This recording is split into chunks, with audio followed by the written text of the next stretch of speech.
ओम नमो नारायण भगवते वासुदेवाय। आप सभी को अक्षय तृतीया की हार्दिक शुभकामनाएं। भगवान विष्णु और माता लक्ष्मी जी का आशीर्वाद आप पर और आपके सारे परिवार पर हमेशा बना रहे। देखिए, हिंदू धर्म के अनुसार अबूझ मुहूर्तों में से एक अक्षय तृतीया का पर्व मनाया जाता है, जो वैशाख मास के शुक्ल पक्ष की तृतीया तिथि को आता है। इस दिन भगवान विष्णु, माँ लक्ष्मी, कुबेर जी की विधिवत पूजा करने के साथ साथ व्रत कथा का पाठ करना शुभ माना जाता है। इस दिन कोई भी शुभ कार्य बिना पंचांग देखे और बिना मुहूर्त निकाले किया जा सकता है। इसमें आपको अवश्य ही शुभ फल प्राप्त होता है। अक्षय तृतीया के दिन गंगा अवतरित होने से लेकर भगवान विष्णु के अवतार परशुराम जी का जन्म हुआ था। गंगा नदी के धरती पर आने से आज के दिन की जो पवित्रता है, शुभता है, वह और अधिक बढ़ जाती है। इसलिए अक्षय तृतीया के दिन पवित्र गंगा नदी में डुबकी लगाने से मनुष्य के सारे पाप ताप नष्ट हो जाते हैं। एक और मान्यता के अनुसार आज के दिन ही महर्षि वेद व्यास जी ने महाभारत लिखना शुरू किया था और इसी दिन महाभारत के धर्मराज युधिष्ठिर को अक्षय पात्र की प्राप्ति हुई थी। इस अक्षय पात्र की विशेषता यह थी कि इसमें कभी भी अनाज खत्म नहीं होता था और इस पात्र के द्वारा धर्मराज युधिष्ठिर ने अपने राज्य के निर्धन और भूखे लोगों को भोजन देकर उनकी सहायता की थी। इसके अलावा जब वो पांडव वन में रहकर वनवास काट रहे थे, तब उस समय उनके यहाँ उनके आश्रम में आने वाले ऋषि महर्षियों का जो उन्होंने आदर सत्कार किया था, जो उनके लिए भोजन की व्यवस्था की थी, वह इसी अक्षय पात्र से की थी। कहीं कहीं ऐसी भी मान्यता है कि ये अक्षय पात्र भगवान श्री कृष्ण ने द्रौपदी को दिया था। तो ये सब जानने के बाद हम जान ही गए होंगे कि अक्षय तृतीया का हमारे हिंदू धर्म में कितना महत्व है। ऐसी ही एक मान्यता के अनुसार अक्षय तृतीया के दिन भगवान श्री कृष्ण ने अपने निर्धन मित्र सुदामा, जो उनके बचपन के सखा थे, भगवान श्री कृष्ण से मिलने के लिए पहुंचे। तब सुदामा जी के पास भगवान श्री कृष्ण को देने के लिए सिर्फ 4 चावल के दाने थे। वही सुदामा जी ने भगवान श्री कृष्ण के चरणों में अर्पित कर दिए।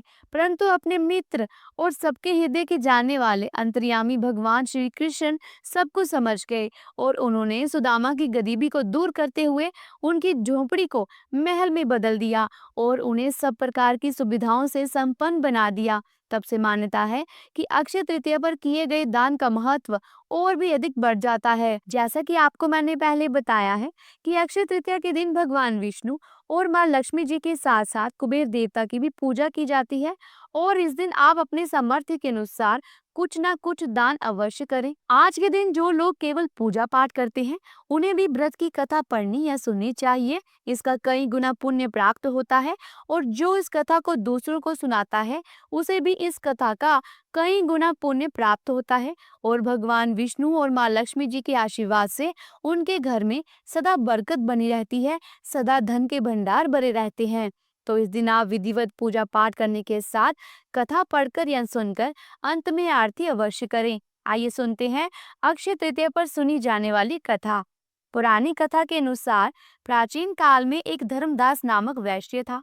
वह बहुत गरीब था। धर्मदास अपने परिवार के साथ एक छोटे से गांव में रहता था।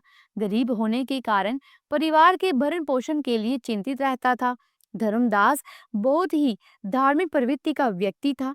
उसका सदाचार तथा देव एवं ब्राह्मणों के प्रति उसकी श्रद्धा अत्यधिक प्रसिद्ध थी। एक दिन धर्मदास ने कहीं पर हो रही कथा में अक्षय तृतीया के महत्व के बारे में सुना। फिर एक दिन उसने अक्षय तृतीया के दिन व्रत रखने की सोची। उसने अक्षय तृतीया के दिन सुबह जल्दी उठकर गंगा में स्नान करके विधि पूर्वक देवी देवताओं की पूजा कर ली। इसके बाद दिन भर व्रत रखा और अपने सामर्थ्य के अनुसार घड़े को जल सहित पंखे, जौ, सत्तू, चावल, नमक, गेहूं, गुड़, घी, दही, सोना और वस्त्र आदि वस्तुएं भगवान के चरणों में अर्पित करने के साथ दान कर दी। ये सब दान देखकर धर्मदास की पत्नी के साथ साथ घर के अन्य सदस्यों ने उसे रोकने की कोशिश की। उन्होंने कहा कि अगर धर्मदास इतना सब कुछ दान में दे देगा तो उसके परिवार का पालन पोषण कैसे होगा। फिर भी धर्मदास अपने दान और पुण्य कर्म से विचलित नहीं हुआ और उसने ब्राह्मणों को कई प्रकार का दान दिया। उसके जीवन में जब भी अक्षय तृतीया का पावन पर्व आया, हर बार धर्मदास ने विधि से इस दिन पूजन और दान आदि कर्म किया। अनेक रोगों से ग्रस्त तथा वृद्ध होने के उपरांत भी उसने उपवास करके धर्म कर्म और दान पुण्य किया। हर बार अक्षय तृतीया के दिन पूजा पाठ करने से और दान देने से धीरे धीरे धर्मदास के घर में धन संपत्ति के भंडार भरने लगे और उनकी गरीबी दूर हो गई। अब परिवार का पालन पोषण बहुत अच्छे से चलने लगा, लेकिन फिर भी धर्मदास ने हर बार विधि विधान से पूजा पाठ करना और अक्षय तृतीया के दिन दान देना बंद नहीं किया।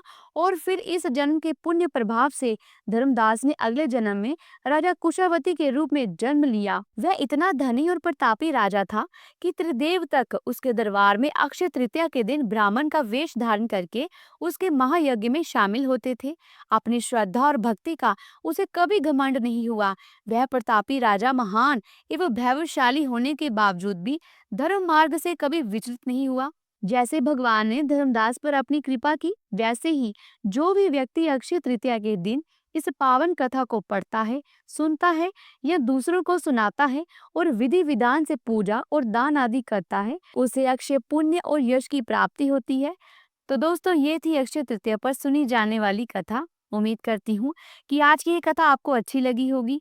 अगर कथा अच्छी लगी है तो वीडियो को लाइक करें, शेयर करें और अगर चैनल पर पहली बार आए हैं तो चैनल को सब्सक्राइब करके बेल आइकन के बटन को जरूर प्रेस कीजिएगा।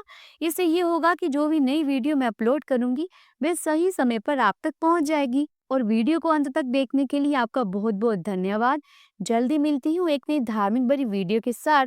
तब तक के लिए प्रेम से बोलो ओम नमो नारायण भगवते वासुदेवाय।